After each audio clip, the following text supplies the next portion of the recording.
बंधन के पावन पर्व के अवसर पर गोपालगंज जिले में बैकुंठपुर विधानसभा क्षेत्र के बहन सम्मान कार्यक्रम का आयोजन किया गया। इस अवसर पर हजारों की संख्या में माताएं, बहनें और स्थानीय भाईजन उपस्थित रहे। कार्यक्रम के स्थानीय जनप्रतिनिधि और भावी जनसेवक के रूप में तेजस्वी यादव ने मंच पर उपस्थित जनसमूह को संबोधित किया और समाज के महिलाओं की भूमिका, सम्मान और शक्तिकरण पर अपने विचार रखे।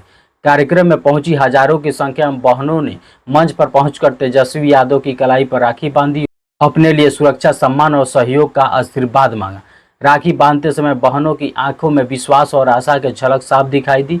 कार्यक्रम का उद्देश्य केवल रक्षाबंधन मनाना नहीं था, बल्कि समाज के महिलाओं की भूमिका को पहचान देना और उन्हें समानतापूर्वक जीवन जीने का दिशा निर्देश प्रेरित करना भी था। मंच से बोलते हुए तेजस्वी यादव ने कहा कि रक्षा सूत्र केवल परंपरा नहीं, बल्कि हमारी संस्कृति, आत्मा है। जब कोई बहन अपने भाई की राखी बांधती है तो वो उसे जीवन की रक्षा, सम्मान और सहयोग की उम्मीद रखती है।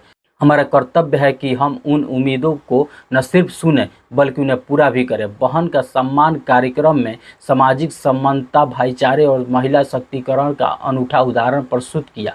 ग्रामीण क्षेत्रों से आई बहनों ने आयोजन को ऐतिहासिक बनाया और कहा कि सिर्फ एक पर्व नहीं, बल्कि उन्हें आत्मसम्मान की उत्सव है। कार्यक्रम में अंत में सभी बहनों ने उपहार और मिठाई भेंट की गई और साथ ही उन्हें उज्जवल भविष्य की कामना करते हुए नेताजी ने पुनः वचन दिया कि उनकी आवाज़ को विधानसभा तक पहुंचाया जाएगा और उनके लिए हर संभव प्रयास किया जाएगा। नेता प्रतिपक्ष तेजस्वी यादव मौजूदा सरकार पर तीखा हमला बोलते हुए कहा कि जब हमने माई बहन योजना के तहत महिलाओं को 2500 रुपया महीना देने के वादा किया तो सरकार घबरा गई। आनन फानन में वृद्धा पेंशन 400 के बजाय 1100 बढ़ा दी, साथ ही बिजली पर 125 यूनिट तक राहत दे दी।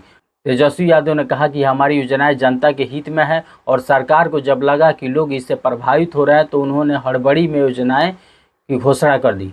अगर हमारी सरकार बनती है तो हम इन योजनाओं को और बेहतर बनाएंगे और आम जनता को और ज़्यादा लाभ मिलेगा। उन्होंने यह भी आरोप लगाया कि मौजूदा सरकार केवल दबाव में आकर फैसले ले रही है, न कि जनहित पर ध्यान रखकर। तेजस्वी यादव ने वादा किया कि उनकी पार्टी सत्ता में आई तो हमने माई बहन योजना के पूरी मजबूती के साथ लागू किया जाएगा और बिजली, पानी जैसी मूल सुविधाओं पर सुलभ और सस्ता व्यवस्था बनाया जाएगा। गोपालगंज के बैकुंठपुर क्षेत्र में आयोजित इस बहन सम्मान कार्यक्रम न सिर्फ एक धार्मिक आयोजन था, बल्कि एक सामाजिक आंदोलन की तरह देखा गया, जिसमें महिलाओं के प्रति सम्मान और सहयोग की भावना केंद्र में रही। इस आयोजन ने यह स्पष्ट संकेत किया कि आने वाले समय में महिलाओं की भूमिका और उनकी भागीदारी राजनीति में समाज के हर स्तर पर अधिक महत्वपूर्ण होगी।